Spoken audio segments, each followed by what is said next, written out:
말씀드린 것처럼 기도에 대한 부분, 특별히 오늘은 성령으로 기도하라, 성령으로 기도하라 라는 말씀을 제목으로 말씀을 드리겠습니다. 제가 이 말씀을 준비하면서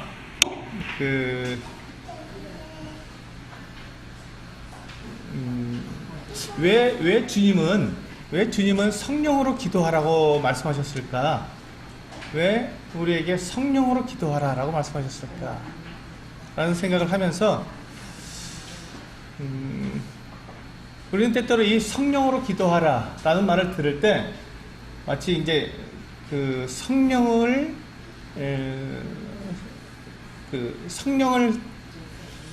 이게 굉장히 어렵더라고요. 이걸 설명하기가. 성령으로 기도하라 하는 게, 우리가 가지고 있는 게 성령으로 기도하라, 그래 성령으로 기도하는 게 맞는데 이게 뭔가 이렇게 생각하기가 좀 쉽더라고요. 그래서 어렵다, 이걸 어떻게 성도들에게 설명해야 될까 생각하다가 유다서를 제가 보게 되었습니다. 이제 여러분, 유다서는요 요한계시록 바로 앞에 있는 성경입니다. 요한계시록 바로 앞에 한 장으로 되어 있습니다. 그래서 이 유다서는 거의 이제 성도들이 잘 안 보는 성경 중에 하나입니다. 한 장으로 되어 있어서 그냥 금방 5분 내에 다 읽을 수 있는 그런 성경이지만, 그런데 이 유다서를 잘 보지 않게 되는, 잘 많이 읽지 않고 또 강단에서도 많이 전해지지 않는 것 같은 성경이기도 합니다. 그런데 이 유다서가 대단히 중요한 부분인 것이, 왜냐하면 지금 이 시대에 요한계시록 바로 앞에 있지 않습니까? 유다서를 요한계시록 바로 앞에 두신 이유가 뭔가, 제가 제 나름대로, 이게 성경적이진 않습니다. 그냥 제 나름대로 생각했을 때 마지막 때가 오기 전에 지금 우리들의 시대에 주님께서 주신 말씀이 아닌가 생각할 정도로 지금 시대에 딱 맞는 그런 말씀이에요. 그래서 유다서를 제가 읽으면서 유다서에 이 성령으로 기도하라 라는 말씀이 나오는데, 20절에 나오는데,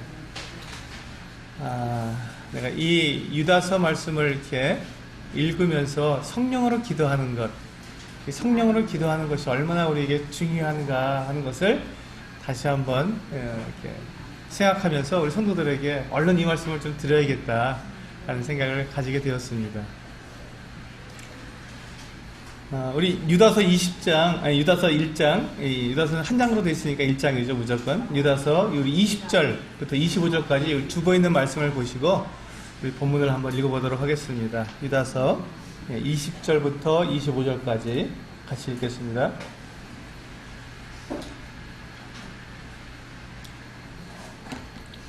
네, 같이 읽겠습니다. 시작. 사랑하는 자들아, 너희는 너희의 지극히 거룩한 믿음 위에 자신을 세우며 성령으로 기도하며 하나님의 사랑 안에서 자신을 지키며 영생에 이르도록 우리 주 예수 그리스도의 긍휼을 기다리라. 어떤 의심하는 자들을 긍휼히 여기라. 또 어떤 자를 불에서 끌어내라, 구원하라. 또 어떤 자를 그 육체로 더럽힌 옷까지도 미워하되 두려움으로 긍휼히 여기라. 능히 너희를 보호하사 거침이 없게 하시고 너희로 그 영광 앞에 흠이 없이 기쁨으로 서게 하시리. 곧 우리 주 홀로 하나이신 하나님께 우리 주 예수 그리스도로 말미암아 영광과 위엄과 권력과 권세가 영원전부터 이제와 영원토록 있을지어다. 아멘. 여기 보시면 20절에 성령으로 기도하며 라고 되어 있습니다. 이 성령으로 기도하며 라는 것이 나와 있는데, 이 말씀이 우리에게 왜 중요할까? 그래서 20절부터 23절까지 이 유다는 예수님의 육신의 동생입니다. 여기 나오는 유다는 이 사도가 아니고 예수님의 육신의 동생 유다인데, 이 육신의 동생 유다가 지금 이 20절에서 사랑하는 자들아, 너희는 너희의 지극히 거룩한 믿음 위에 자신을 세우며, 믿음을 세우며 그 다음에 성령으로 기도하며, 또 하나님의 사랑하는 자신을 지키며, 이렇게 해서 7가지를 23절까지 20절에서 23절까지 7가지를 이렇게 우리에게 하라고 이렇게 말씀해 주고 있습니다. 근데 이 7가지가 바로 이 성령 안에 있는 사람들, 성령을 내 안에 모신 사람들, 성령에 있는 거듭난 그리스도인들이 이 시대, 이 마지막 시대에 꼭 기억하고 우리의 매일의 삶 속에서 이루어 나가야 할 바로 그와 같은 내용입니다. 몇 가지가요? 네, 7가지. 네, 유다서 20절에서부터 23절까지에는 7가지가 나옵니다. 이 7가지를 기억하셔야 됩니다. 이 7가지를 기억하셔야 되는데, 그 중에 이 7가지를 기억하고 그것을 하나님 앞에 기도하면서 그것을 이뤄나갈 때 바로 성령으로 기도하게 하는 것을 두 번째 말씀하고 있거든요. 성령으로 기도하라 하고 우리에게 말씀하고 있습니다. 근데 우리 한번 우리 주보에는 없는데요. 우리 성경을 여셔서 유다서 보시면 4절부터 보면 왜 유다가 지금 20절부터 23절까지 우리에게 이것을 7가지를 강렬하게 말씀하고 있냐면, 유다서 4절에 보시면 이와 같이 말씀하고 있기 때문에 그렇습니다. 4절에 이는 가만히 들어온 사람 몇이 있음이라. 그들은 옛적부터 이 판결을 받기로 미리 기록된 자니 경건하지 아니하여 우리 하나님의 은혜를 도리어 방탕한 것으로 바꾸고 홀로 하나이신 주제 곧 우리 주 예수 그리스도를 부인하는 자니라. 이 교회 안에 가만히 들어온 사람들이 있기 때문이라는 것입니다. 가만히 들어온 사람들. 이 가만히 들어왔다는 것은 무엇입니까? 그 믿음이 검증되지 않고 그가 하나님의 사람이라는 것이 분명하게 그 믿음으로 확증되지 않고 같은 믿음을 가지고 있는지 점검되지 않은 채 그냥 어쩌다 보니까 그냥 들어와 있는 거예요. 어쩌다 보니까 형제라고 부르는 거예요. 어쩌다 보니까 그냥 자매라고 부르고 있는 겁니다. 근데 그렇게 들어와서 그들이 함께 형제 자매로서 그 믿음이 검증되지 않은 상태로 그렇게 생활하는 가운데 있는데, 이들이 미치는 영향, 그 지역교회 안에서 미치는 영향이 대단히 커지기 때문에 그것으로 인해서 매우 어려운 일들이 지역교회 내에 계속 일어나기 때문에 그것에 대해서 지금 경고하고 있는 것입니다. 이들이 어떤 일을 하냐면요,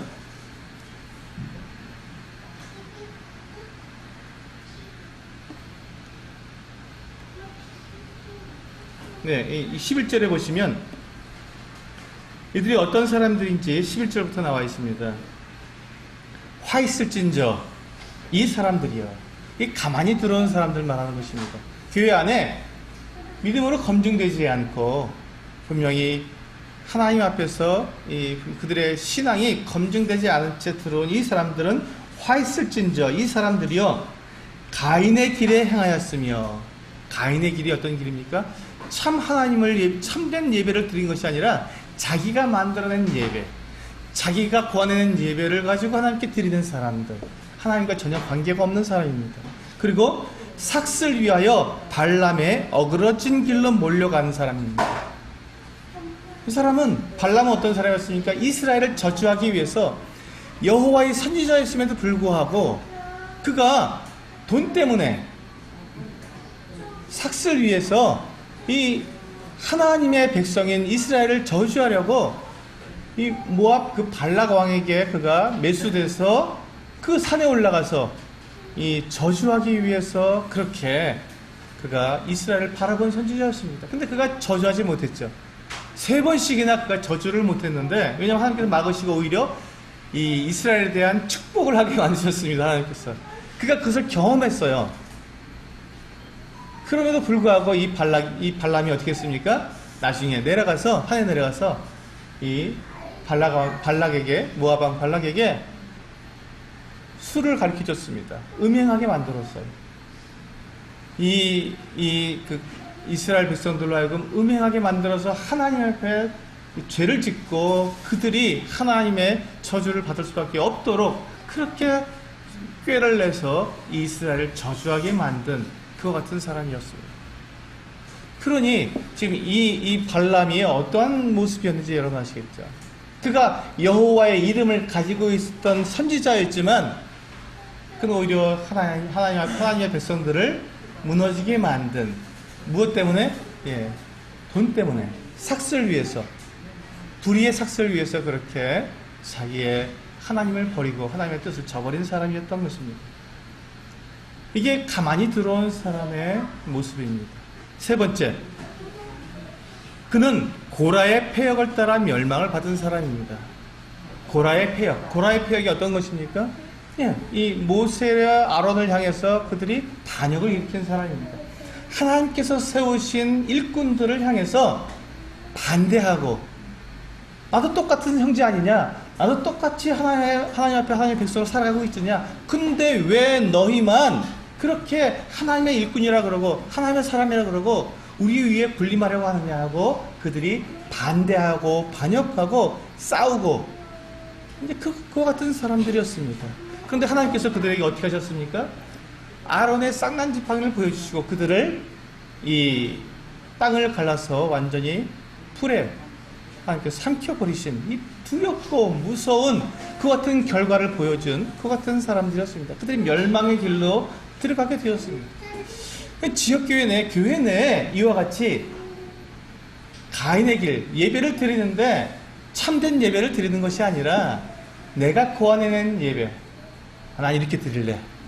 떡과 잔을 우리가 떼면서도 떡과 잔에 대해서 그 의미, 주님께서 왜 이 떡과 잔을 매주 행하라고 하셨는지 그 의미를 알지 못한 채 그냥 내가 드리고 싶은 마음, 내 마음에 그냥 동하는 대로 드리려고 하는 이 같은 예배를 드리는 자들,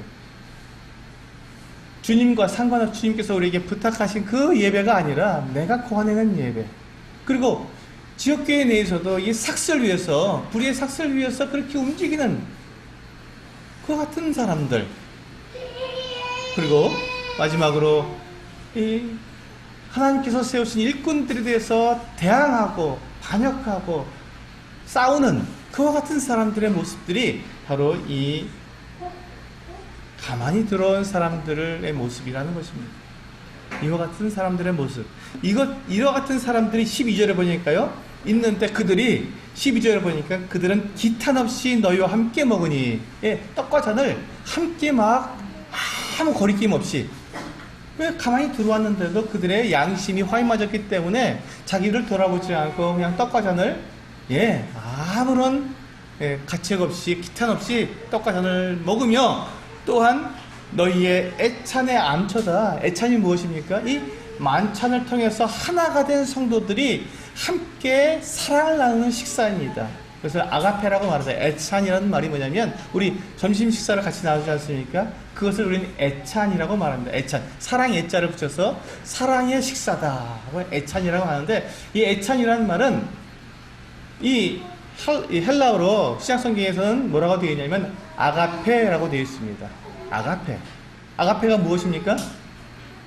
조건 없는 사랑, 하나님께서 주시는 사랑입니다. 그러니까 우리가 자매님들이 수고해서 나누는 이 애찬이 그냥 우리가 애찬이라고 부르는 것이 아니라 그 애찬을 통해서 무엇을 나타낸다고요? 하나님의 사랑, 그냥 우리들의 그냥 주고받는 사랑, 이런 필레오 사랑 이런 게 아니라 아가페 사랑을 나타내는 것입니다. 그냥 아무 조건 없이 누구에게든지 하나님의 사랑을 나타내기 위해서 펼쳐진 그 식사, 그래서 그 식사를 나누면서 아무도 판단하지 않고 아무도 미워하지 않고 그냥 한 몸이 된 우리가 한 몸으로서 서로 식사하며 하나가 된 것을 나누는 것이 자매님들이 준비해 놓으신 그 애찬입니다. 자매님들 수고가 얼마나 아름다운지 우리는 알 수 있죠. 자매님들이 그렇게 애찬을 하느라고 더위에 뻘뻘 힘드시고 정말 힘드신데 그와 같은 그 수고가 무엇으로 나타난다고요? 하나님의 사랑, 아가페로 나타나는 것입니다. 아가페로. 너무 놀라운 일이죠. 우리의 작은 수고가 하나님의 그 아가페 사랑을 나타내는 것이 식사다. 그런데 그 애찬에 암초가 되었다고 말하고 있습니다. 암초가 뭐죠? 걸려 넘어지게 하는 것. 배가 암초에 걸리면 어떻게 됩니까? 파손하게 됩니다. 이 하나님을 향해서 항해하고 있는 이 하나님의 교회가, 지역교회가 파손하게 만드는 게 이 가만히 들어온 사람들이 애찬에 참여해서 어떻게 합니까? 예, 그룹을 만듭니다. 이쪽 그룹을 만들어서 거기서 식사하고 저쪽 그룹을 만들어서 거기서 식사하고 함께 식사하고 함께 사랑을 나눠야 되는데 그렇지 않고 우리는 따로따로야, 우리 따로국밥이야 하고 하나님의 사랑을 나타내야 할 그 애찬을 자기들 끼리끼리 모이는 끼리끼리 식사로 만들어 버리는 거예요. 그러니까 그것이 뭐가 됩니까? 애찬의 암초가 되는 것이죠. 누가 그렇게 한다고 했습니까? 가만히 들어온 몇 사람이 교회에 가만히 들어온 몇 사람이 그렇게 한다는 것입니다. 그리고 자기 몸만 기르는 목자요. 목자는 무엇입니까? 양과 염소를 길러서 그들을 살찌우게 해서 그들에게서부터 젖도 얻고 털도 얻고 가죽도 얻는데 그런데 이 목자는 자기에게 양이 있는데 양도 안 돌보고 자기만 돌아보는 거예요. 양은 먹이지 않고 양에게서 자꾸 뺏어만 가는 거죠. 양을 핍절하게 만들고 자기와 가까이 있는 사람들을 삐쩍 마르게 만드는 거예요. 영적으로 삐쩍 마르게 만드는 거예요. 양을 살찌게, 옆에 있는 사람을 살찌게 만드는 게 아니라 자기만 살찌려고 그러고 주위에 있는 다른 양들을 삐쩍 마르게 만듭니다. 자기 몸만 기르는 목자라고 말씀하고 있습니다. 그러니까 이 가만히 들어온 몇 사람이 그냥 이렇게 그냥 이렇게 섬기는 모습이 아니라 이렇게 어떤 지도자의 위치에 있는 걸 볼 수 있어요. 가만히 들어온 이런 몇 사람이 그들 중에서는 이렇게 지도자의 그 위치에 있는 사람들도 있다는 거예요. 놀랍죠? 가만히 들어왔는데도. 그래서 우리는 이런 모습들을 봐야 됩니다. 그 다음에 그들을 뭐라고 말씀하셨냐면 바람에 불려가는 물 없는 구름이요. 구름이 오면 좀 비를 내려서 이스라엘 땅은 제가 계속 말씀드리지만 비가 오지 않으면 정말 거기는 물도 없이 괴로운 땅입니다. 구름이 일어나서 쫙 오게 되면 어떻습니까? 비가 오겠구나 하고 비를 기다립니다. 목자들도 비를 기다리고 농부들도 비를 기다리고 모두가 다 구름이 뜨면 비가 오겠구나 하고 비를 쫙 기다리고 있는데 이 구름에 물이 없이 비가 없이 그냥 바람이 부는 대로 흘러만 가는 거예요. 왔다가 그냥 가버립니다. 그러면 사람들은 실망하게 되죠. 비가 오겠구나 하고 너무 하나님께 감사하고 있는 그때 비는 주지 않고 그냥 지나가 버리는 이와 같은 바람에 불려가는 구름처럼. 그리고 또 죽고 또 죽어서 뿌리까지 뽑힌 열매 없는 가을나무다. 가을나무가 얼마나 좋습니까? 이제 가을이 되면 온갖 과일이 풍성하게 열려야 합니다. 근데 가을나무는 가을나무인데 죽고 또 죽어서 뿌리까지 뽑혀버린 아무 쓸모없는, 가봐야 아무것도 얻을 수 없는 가을나무가, 그것도 열매 없는 가을나무라고 말씀하고 있습니다.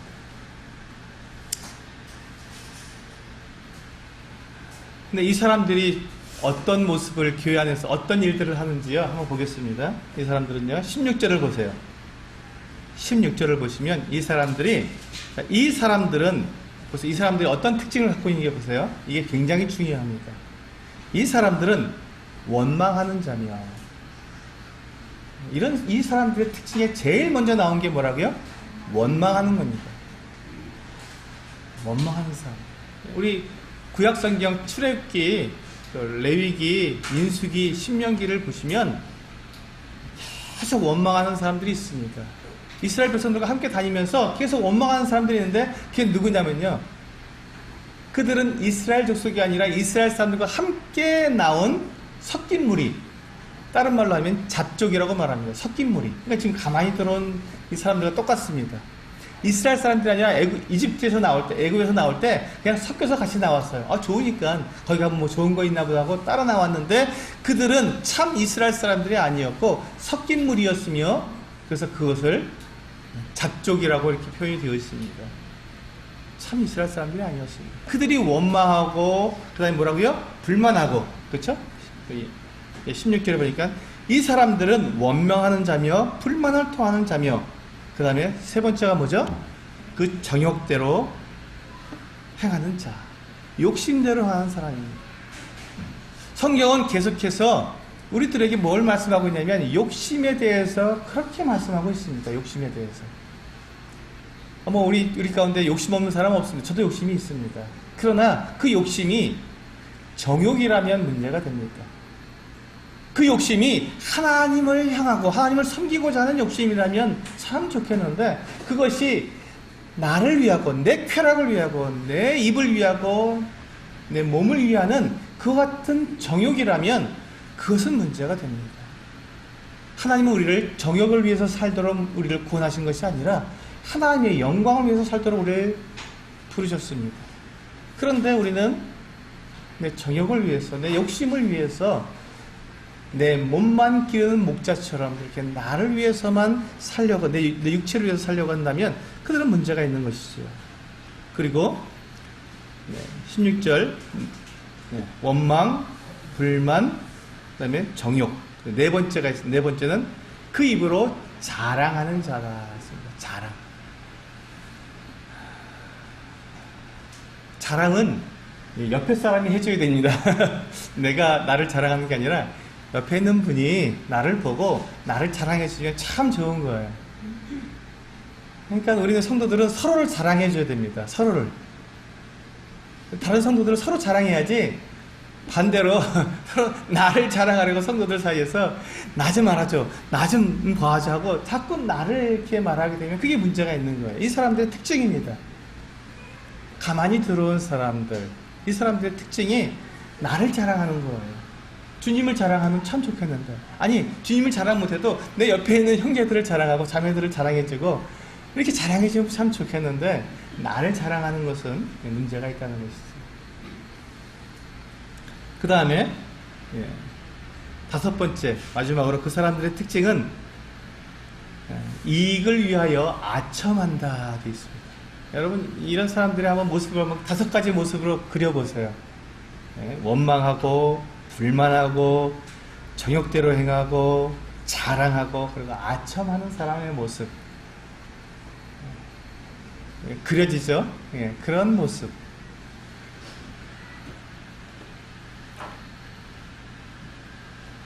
이런 사람들은요, 교회에서 어떤 일을 그들이 하냐면 19절에 보면 이와 같이 말씀하고 있습니다. 19절에 이 사람들은 분열을 일으키는 자며, 교회 안에서 교회를 분열시킵니다. 교회를 나누는 일을 합니다. 왜? 나를, 주님을 섬기도록 하는 것이 아니라, 성도들을 자랑하는 것이 아니라 나를 자랑하다 보니까, 나를 따르라고 하다 보니까 교회가 분열되는 거예요. 갈라지는 거예요. 이 고라의 관역처럼 왜 당신들만 일꾼이냐, 왜 당신들만 하나님 부르셨냐, 나도 부르셨다 하고 그냥 외치는 거예요. 그러다 보니까 어떻게 됩니까? 교회가 분열되지요.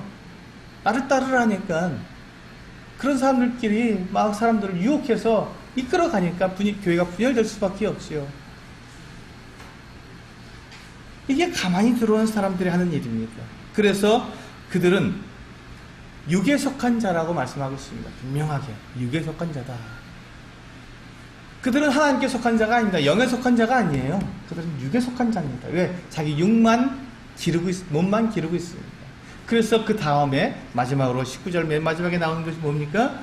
성령이 없는 자다라고 말씀하고 있습니다. 바로 이 말씀을 하기 위해서 유다가, 지금 예수님의 육신의 동생이신 이 유다가 왜 여태까지 4절부터 쭉 여기까지 이 19절까지 이 얘기를 쭉 해왔냐면, 바로 이 마지막 말, 그들은 성령이 없는 자다, 이 말을 하기 위해서 여기까지 온 것입니다.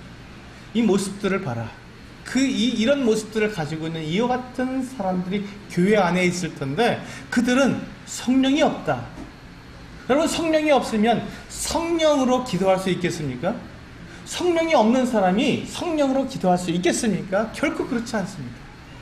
성령으로 기도하는 것은 성령이 그 안에 계신 분, 성령을 그 안에 모신 사람, 그 사람들만 할 수 있는 특권이라는 것입니다. 성령으로 기도하는 것은 성령이 없으면 결코 성령으로 기도할 수가 없죠. 어떻게 성령이 없는데 성령으로 기도할 수 있겠습니까?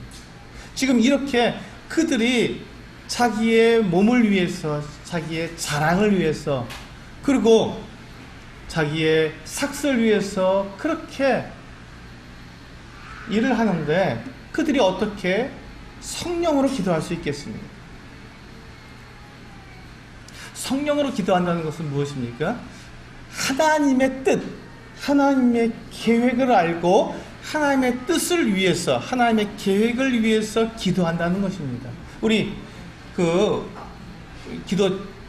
우리 기도에 대해서 처음 말씀드릴 때 우리는 기도는 예배다 하고 이 예배자의 모습으로 하나님께 기도해야 한다고 말씀을 드렸습니다. 그 두 번째가 무엇입니까?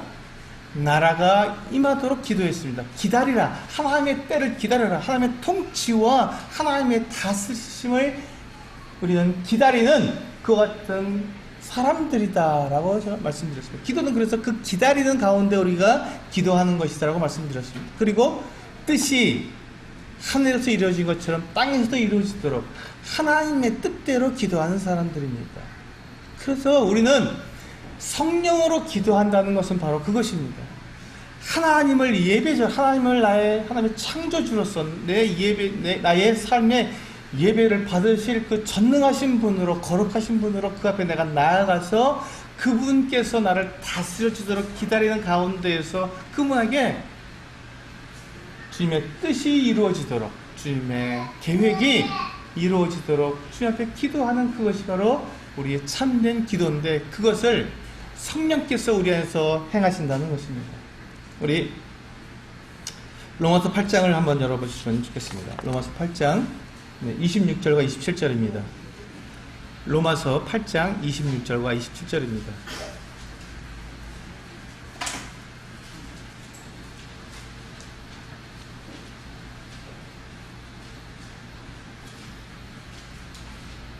네, 읽겠습니다. 같이 읽어볼까요? 시작. 이와 같이 성령도 우리의 연약함을 도우시나니 우리는 마땅히 기도할 바를 알지 못하나 오직 성령이 말할 수 없는 탄식으로 우리를 위하여 친히 간구하시느니라. 마음을 살피시는 이가 성령의 생각을 하나니 이는 성령이 하나님의 뜻대로 성도를 위하여 간구하심입니다. 여기 보시면 우리는 기도할 바를 모른다는 것입니다. 제가 이 기도에 대해서 우리 성도님들에게 이렇게 여러 차례 걸쳐서 계속 기도를 말씀을 드리는 이유가 뭐냐면, 우리가 기도를 하고 있지만 이 기도에 있어서 가장 큰 문제가 뭐냐면 내가 어떻게 기도해야 하는지를 잘 모른다는 것입니다. 우리는 물론 기도하는데 우리가 기도하는 내용을 한번 살펴보세요. 어떤 기도를 주로 하는지. 우리는 주로 하는 기도가 뭡니까? 내 필요를 구하는 것입니다. 주님, 저희 이거 좀 도와주세요. 주님, 이거 좀 저에게 주세요. 저에게 이게 필요합니다 하고 주님께 내 필요를 구하는데 우리의 기도의 거의 대부분을 사용합니다. 그런데 성령으로 하는 기도는 그렇지 않다는 것입니다. 성령으로 기도하는 사람은 그렇게 기도하지 않는다는 것입니다. 이게 중요하죠. 성령으로 기도하는 사람은 우리가 마땅히 기도해야 할 바를 알고 기도하게 한다는 것입니다. 성령께서 우리에게 무엇을 기도해야 하는지 알려주신다는 것이죠. 그래서 저는 이 부분을 좀 말씀을 드리고 싶어요. 우리가 기도할 때, 물론 우리가 기도할 때, 대표 기도할 때는 우리가 시간을 오래 끌 수 없습니다. 빨리빨리 해야 되니까 준비된 기도를 하지만, 우리가 집에서, 골방에서 우리가 하나님 앞에 나가서 기도하게 될 때 급하게 나아가지 마시기 바랍니다. 하나님 앞에 급한 마음으로 들어가지 마십시오. 기도하지 마십시오. 기도 빨리 끝내고 뭐 해야지.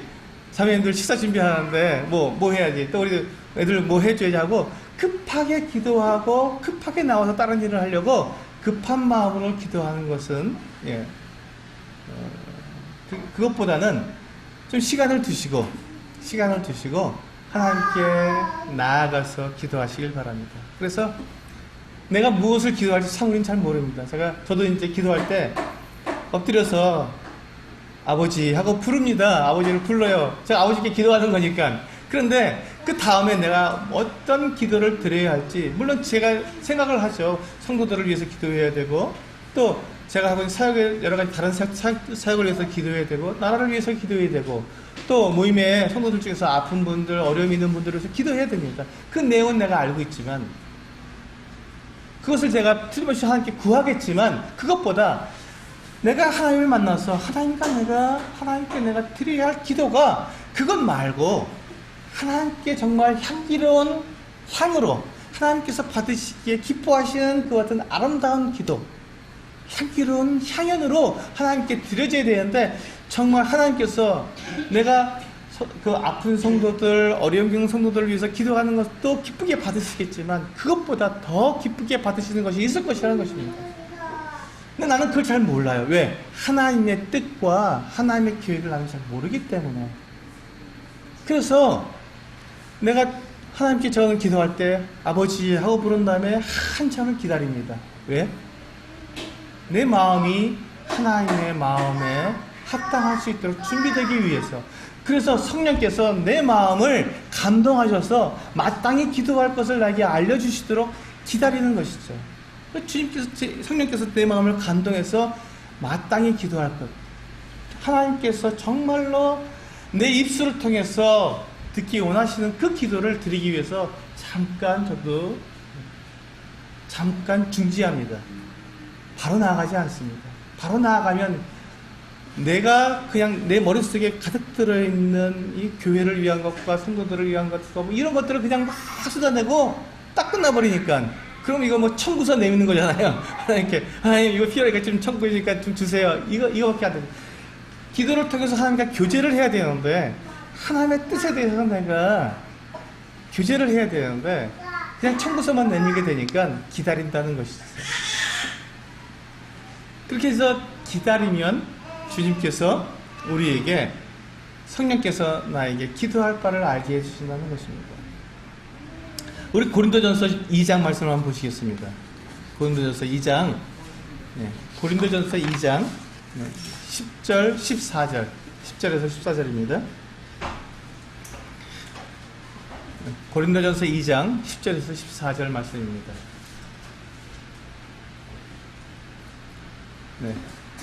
제가 읽어드리겠습니다. 오직 하나님이 성령으로 이것을 우리에게 보이셨으니 성령은 모든 것 곧 하나님의 깊은 것까지도 통달하시느니라. 사람의 일을 사람의 속에 있는 영 외에 누가 알리요? 이와 같이 하나님의 일도 하나님의 영 외에는 아무도 알지 못하느니라. 우리가 세상의 영을 받지 아니하고 오직 하나님으로부터 온 영을 받았으니 이는 우리로 하여금 하나님께서 우리에게 은혜로 주신 것들을 알게 하려 하심이라. 우리가 이것을 말하거니와 사람의 지혜가 가르친 말로 아니하고 오직 성령께서 가르치신 것으로 하니 영적인 일은 영적인 것으로 분별하느니라. 육에 속한 사람은 하나님의 성령의 일들을 받지 아니하나니 이는 그것들을 그에게는 어리석게 보이며 또 그는 그것들을 알 수 없나니 그러한 일은 영적으로 분별되기 때문이라. 여기 보시면 성령께서만 하나님의 일을 분명히 알 수 있다고 말씀하고 있습니다. 우리는 아무리 우리가 연구하고 우리가 알아보아도 하나님의 일을 우리는 정확히 알 수 없습니다. 하나님께서 알려주신 것만 알 수 있는 거예요.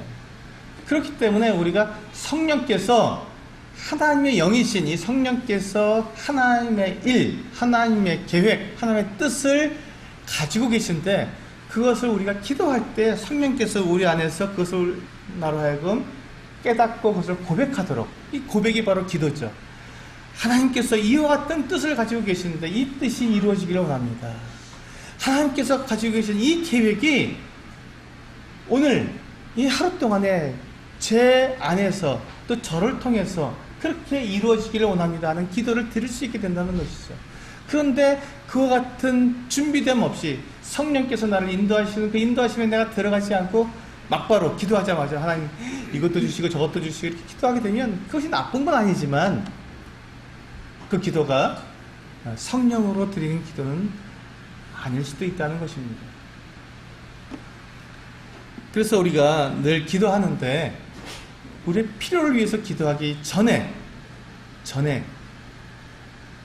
하나님 앞에 예배자로 나아가서 하나님의 그 통치와 하나님의 다스리심을 기다리는 가운데 하나님의 뜻이 이루어질 수 있도록 나를 준비시키고 성령으로 기도할 수 있도록, 성령이 없는 사람은 결코 이와 같은 것을 할 수가 없기 때문에 성령을 모신 우리가 하나님의 그 뜻과 하나님의 계획이 이 땅에서 이루어질 수 있도록 나를 드리고 하나님과 같은 교제를 통해서 내가 하나님의 그 뜻과 하나님의 계획에 쓰임받을 수 있는 그 같은 도구로서 내가 만들어지기 위해서 기도할 수 있다는 것입니다.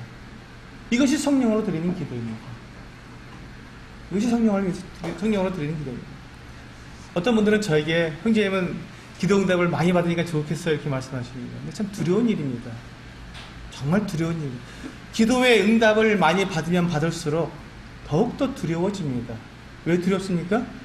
하나님께서 살아계시고 하나님께서 나의 그 입술에서 떨어지는 그 한마디 한마디를 다 듣고 계시다는데 얼마나 두려운 일입니까?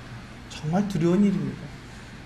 하나님 앞에서 여기 코람데오라고 써있지 않습니까? 코람데오가 바로 그 말입니다. 하나님 앞에서 살아가는 그 모습, 하나님 앞에서라는 말인데요, 하나님이 내 앞에 딱 계십니다. 여러분 그럼 두렵습니까? 두렵지 않겠습니까? 정말 두려운 일입니다. 하나님께서 내 입에서 떨어지는 말을 들으시고 계시다는 것을 내가 깨닫는 순간 소름이 끼치고 두려운 일입니다. 저도 전에는 그냥 아무 생각 없이 하나님께 기도할 때가 있었어요. 그때 편했어요. 들어주셔도 되고 안 들어주셔도 되는 거니까. 그런데 하나님 앞에 제가 정말로 기도할 때 하나님께서 그 기도를 들으시기 시작했을 때 그것을 경험하기 시작하니까 두렵습니다. 내가 기도하는 것들에 대해서 두렵고 내가 하나님 앞에 서 있기 때문에 그 두려움 가운데 내가 지내야 한다는 것, 정말로 이것이 나에게 깨달아졌을 때 두려운 일입니다. 근데 우리가 이제 하나님 앞에 이 성령을 가진 사람으로서, 성령을 모신 사람으로서 하나님 앞에 기도하게 될 때 이 성령께서 나에게 하나님의 뜻을 알게 하시고 그 뜻을 통해서 하나님의 일을 위해서 우리가 기도하게 할 때 그때 우리는 두려움이 있고 그 두려움이 변하여 영광이 됩니다. 아, 하나님이 하셨구나. 하나님이 하셨구나. 하나님의 이와 같은 일들을 이루시는구나 하는 것들을 우리가 고백함으로 하나님 앞에 영광을 나타내게 되는 것이죠. 그런데 우리가 만약에 하나님께서 내 앞에 계시다고 하는 하나님의 그 영광, 하나님의 그 두려움을 내가 경험하지 못하면 그것이 영광으로 변하지 않습니다. 왜냐하면 그것이 나의 자랑이 되기 때문에 그렇습니다. 그냥 내가 기도했는데 어떤 일이 이루어지게 되고 내가 기도했는데 어떤 일들이 순조롭게 다 이루어지게 되면 우리는 제일 먼저 드는 생각이 있습니다. 아, 그래, 나는 괜찮은 사람이야. 나는 참 훌륭한 사람이야 하고 나를 자랑하고 싶은 생각이 먼저 듭니다. 그래서 성령께서는 그것을 허락하지 않으시거든요. 두려워하게 합니다. 두려운 마음이 들게 합니다. 하나님 앞에 네가 지금 하나님 앞에 있는 것이다 라는 것을 깨닫게 하십니다. 성령으로 우리가 기도를 드릴 때 바로 그 하나님이 내 앞에 계시다는 것을 우리는 깨닫게 하시고 그 깨달음 가운데서 하나님 앞에만 영광 돌릴 수 있도록 우리를 이끌어 가시는데 그것이 바로 성령이 하신 일입니다. 그렇게 기도하는 것이 성령으로 기도하는 것입니다.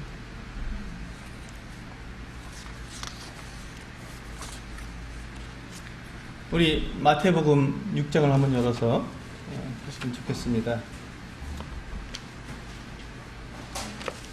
마태복음 6장 1절부터 8절입니다.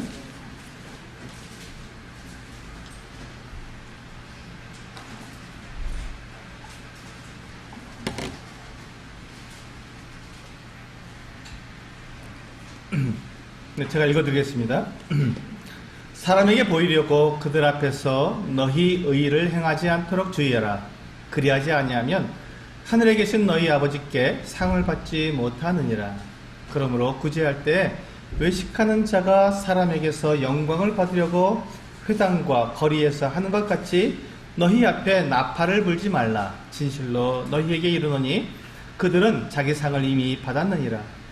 너는 구제할 때 오른손이 하는 것을 왼손이 모르게 하여 내 구제함을 은밀하게 하라.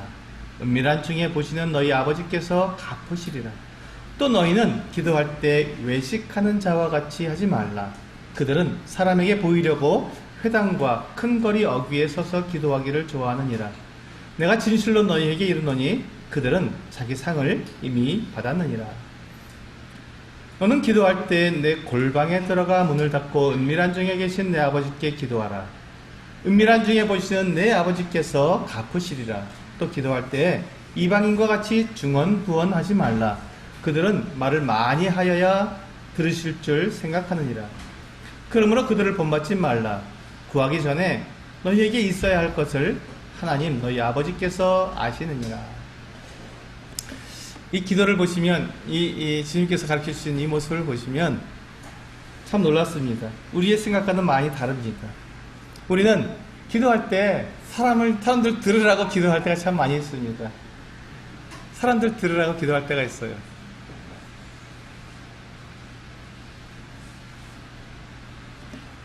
근데 이게 얼마나 어리석은 기도인지 주님께서 말씀하십니다. 그 아무 소용 없다는 거예요.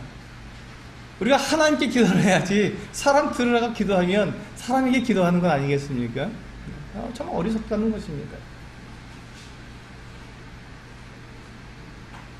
근데 우리 형제님들은 이런 또 그 유혹을 많이 받아서 대표 기도를 종종 하잖아요. 대표 기도할 때 저도 그런 유혹을 받습니다. 성도님들에게 듣기 좋은 이 기도를 하고 싶어 하는 아주 멋지게 기도하고 잘 준비된 기도를 하고 그리고 기도하면서 성도들을 가르치고 싶은 네, 그런 유혹을 받습니다. 그러다 보면 이 기도가 죄송하지만 하나님께 드리는 기도가 아니라 사람 들으라고 하는 기도가 되는 거예요. 여기 보시면 너희가 이 1절에 보면 사람에게 보이려고 그들 앞에서 너희 의를 행하지 않도록 주의하라는 거예요. 사람에게 보이려고 하지 말아라. 사람에게 보이려고 하지 말아라.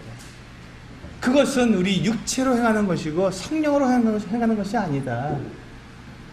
하나님은 영이시기 때문에 하나님께서는 우리의 육체의 어떤 것을 보고 기뻐하시는 것이 아니라 내 안에 있는 성령으로 말미암아 내 영과 성령께서 함께 하나님 앞에 나아가는 것을 기뻐하시는 것이지, 내 안에 계신 성령 말고 그냥 내 육체로 나를 자랑하고 나를 드러내기 위해서 그렇게 행하는 것에 대해서 하나님께서 관심이 없으시다는 것입니다. 그래서 여기서 보시면 그렇게 행하지 않도록 주의해라. 왜냐하면 그렇게 하면 상이 없다. 너희가 아무리 그렇게 해봐야 상이 없다. 내가 너에게 상도 주고 내가 너에게 은혜를 베풀고 싶은데 그렇게 해야, 그렇게 하게 되면 내가 너에게 줄 곳이 없다라고 말씀하시는 것이죠. 그러니까 응답이 없는 거예요.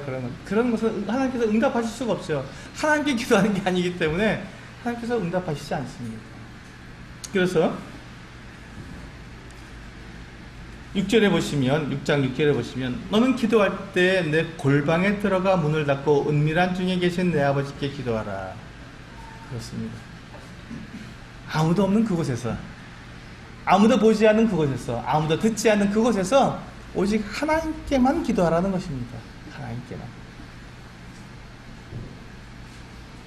하나님이 들으시더라. 코람데오. 하나님 앞에서 기도하라는 것이죠. 그분께만 기도하라는 것입니다.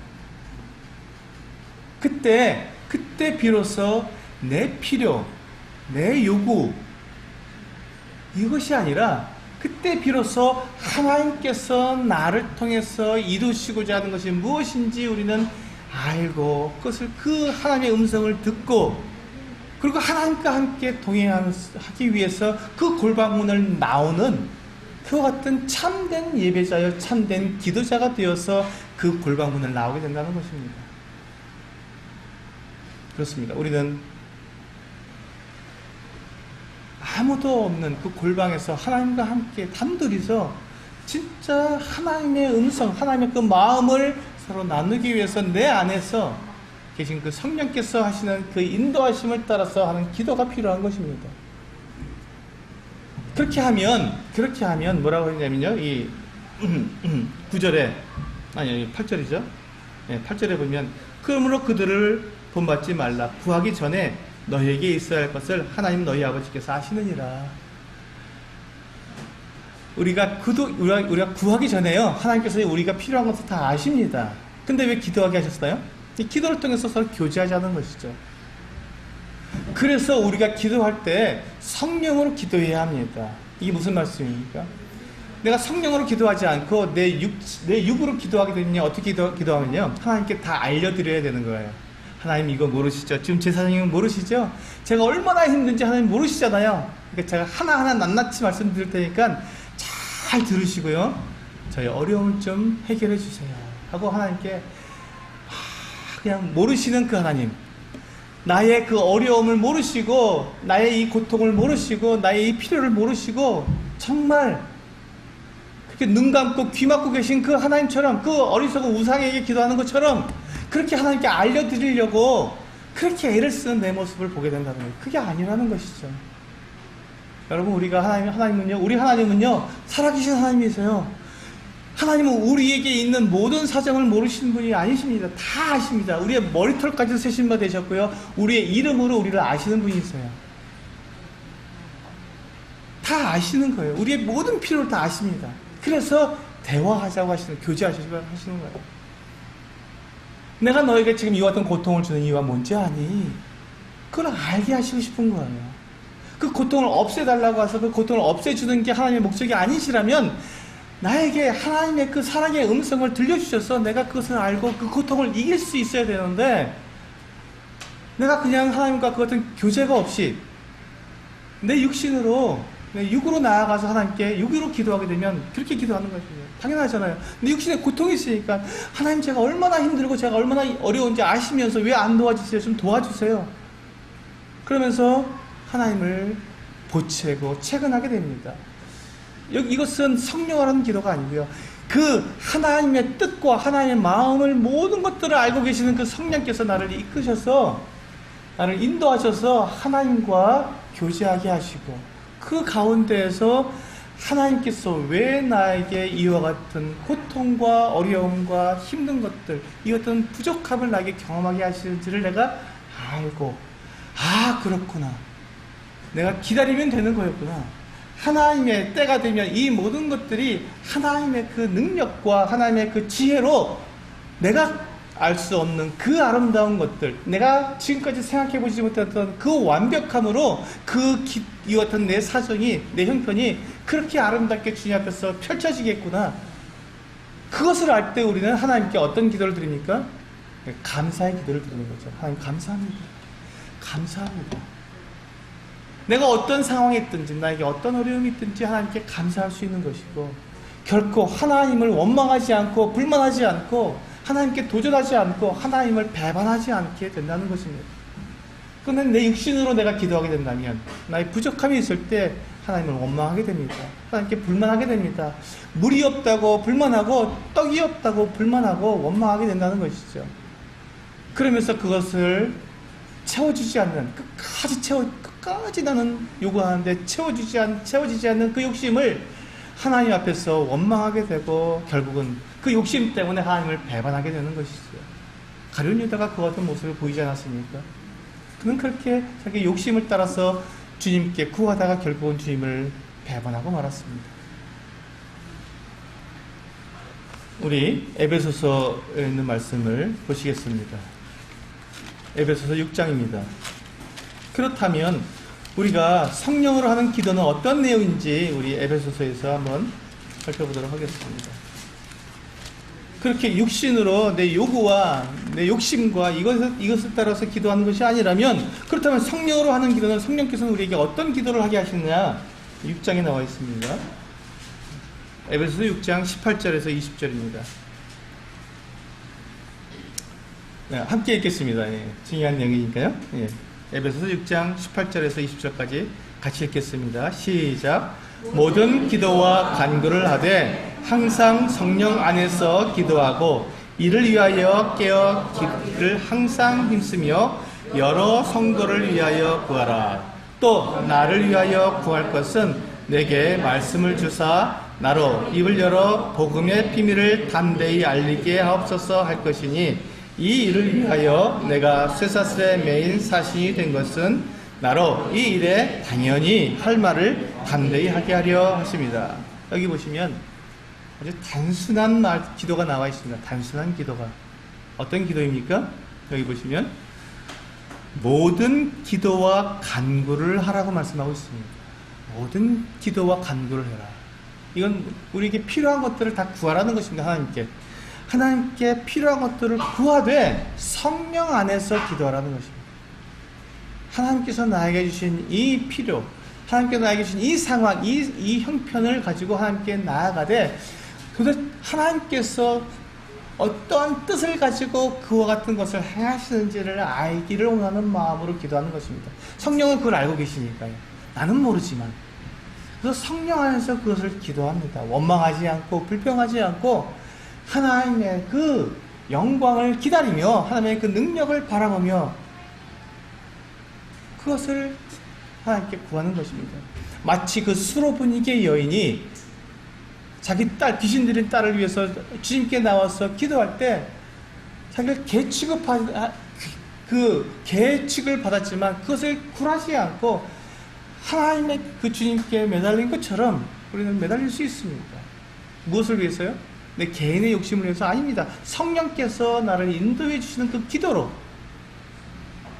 하나님의 뜻에 내가 들어있으니 그 뜻을 위해서 내가 얼마든지 간절히 기도할 수 있다는. 근데 그것 가운데서 뭐라고 말씀하고 있냐면 이를 위하여 깨어 성령 안에서 기도하기를 위해서 깨어 구하는데 항상 힘쓰며 맨 마지막에 뭐로 되어 있습니까? 여러 성도들을 위해서 구하라. 성령 안에서 기도하는 것은요, 나의 필요를 위해서 구하지만 성도들을 위해서, 내 주위에 있는 성도들을 위해서 기도해야 합니다. 이게 주님께서 원하시는 거예요. 나를 위해서만 기도하는 것이 아니라 참으로 내 주위에 있는 여러 성도들을 위해서 기도해야 합니다.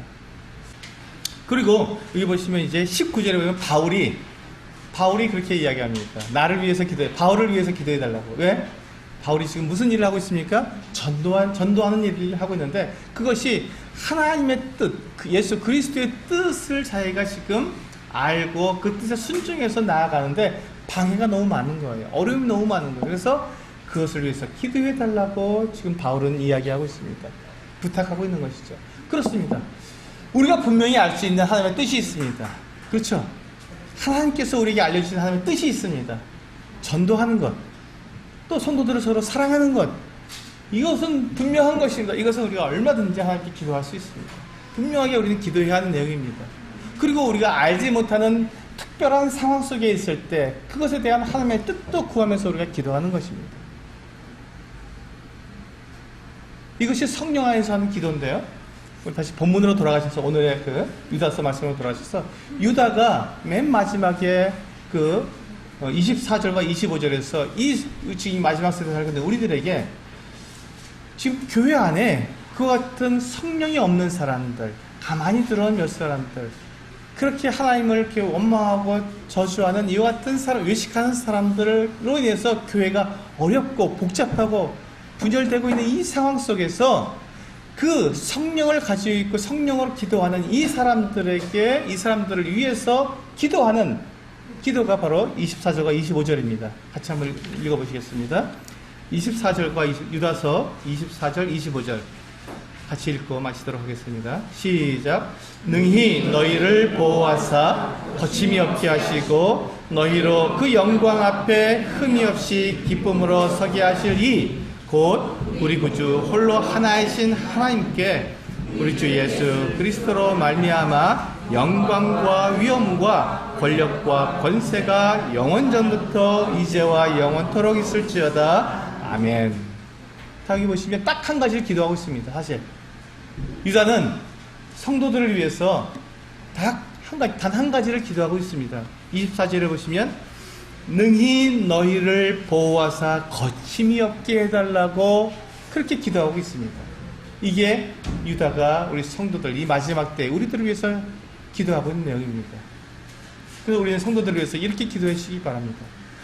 우리 서수식교회 성도들을 위해서 우리가 함께 기도할 때 성도들이 이와 같이 지금 이 사단의 이와 같은 유혹과 방해로 인해서 이 시대에 교회들이 정말 이 하나님의 온전한 뜻을 행하지 못하도록 계속 방해를 받고 있는 이때 성령을 모신 성도들이 하나님의 보호하심을 받아서 거침이 없게 되도록 그렇게 기도하고 있는 것입니다. 우리는 하나님의 보호가 필요합니다. 왜냐하면 사탄의 유혹이 너무 강하기 때문에, 그리고 우리가 혼동되기 때문에 육신으로 행하는 사람들을 보게 되면요 잘 됩니다. 왜? 네, 육신으로 행하니까요. 막 높은 자리도 올라가고 돈도 많이 버는 것 같고 생활이 잘 풀려가는 것 같아요. 왜? 육신적으로 하니까. 근데 우리는 진리로 해야 되고 올바르게 해야 되고 거짓말할 수 없고 타협할 수 없으니까 자꾸 우리는 방해를 받습니다. 근데 우리가 자꾸 어때요? 마음에 유혹이 오는 거예요. 그리고 자꾸 시험이 드는 거예요.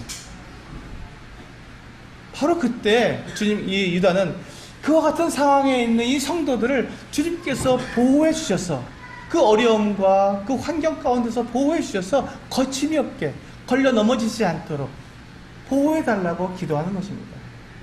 그런데 그 일을 어떻다고요? 그 보니까 너희로 영광 앞에 흠이 없이 기쁨으로 서게 하실 이 약속된 것입니다. 주님은 그 일을 능히 하시는 거예요. 우리를 이 땅 가운데서 그렇게 우리가 어렵고 힘들게 우리가 이 땅을 살아가게 되지만 그러나 걱정하지 말 것은 너희를 아무 흠이 없이 그 영광 앞에 흠이 없이 서게 해주신다는 것입니다. 여러분 우리가 넘어지고 쓰러지고 그래도 여러분 실망하지 마십시오. 좌절하지 마십시오. 포기하지 마십시오. 왜? 주님은 우리를 그 영광 앞에 능히 아무 흠이 없이 서게 하실 분이기 때문에 그렇습니다. 그 다음에 보세요. 곧 우리 구주 홀로 하나이신 하나님께 우리 주 예수 그리스도로 말미암아 그분께 영광과 위엄과 권력과 권세가 영원전부터 이제와 영원토록 있을지어다. 그분에게 영광을 돌리는 거예요. 왜? 나와 같이 이렇게 넘어지고 쓰러지고 힘도 없고 유혹받고 혼란스럽고 그렇게 아무것도 하지 못하는 것 같은 나인데도 하나님께서 나를 보호하셔서 걸려 넘어지지 않게 나를 보호해 주셔서 결국은 하나님의 그 영광 앞에 흠이 없이 서게 만들어 주실 것이기 때문에 얼마나 놀라우신 분이십니까?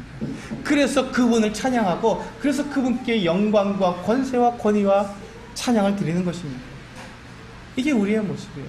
이게 성령 안에서 성령으로 우리가 드리는 기도입니다. 이게 약속을 기억하고 우리는 하나님께 드리는 기도입니다. 성령으로 드리는 기도는요, 이 약속에 의해서 약속을 믿고 감사하는 기도를 드리게 됩니다. 결국은 그것이 성령으로 드리는 기도입니다. 성령으로 하는 기도. 하나님 저 힘들어요 하고 말하면서도 그런데요, 하나님 참 감사합니다. 저와 함께 있어 주셔서 참 감사합니다. 하나님 저 정말 이게 너무 없어서 너무 제가 힘들어서 괴롭습니다 라고 말하면서도 하나님께서 능히 나를 채워주시고 나를 넘어지지 않게 나를 붙들어 주실 것을 내가 믿기 때문에 하나님 감사합니다 라고 감사로 기도할 수 있는 그 기도가 바로 성령으로 드리는 기도입니다. 우리 모두가 다 이 성령 안에서 내 안에 계신 성령님을 통해서 하나님의 뜻을 알고 이 성령님을 통해서 하나님께 감사하는 기도, 그 같은 기도를 드리시는 우리 성도님들 되시기를 원합니다. 기도하고 마치겠습니다.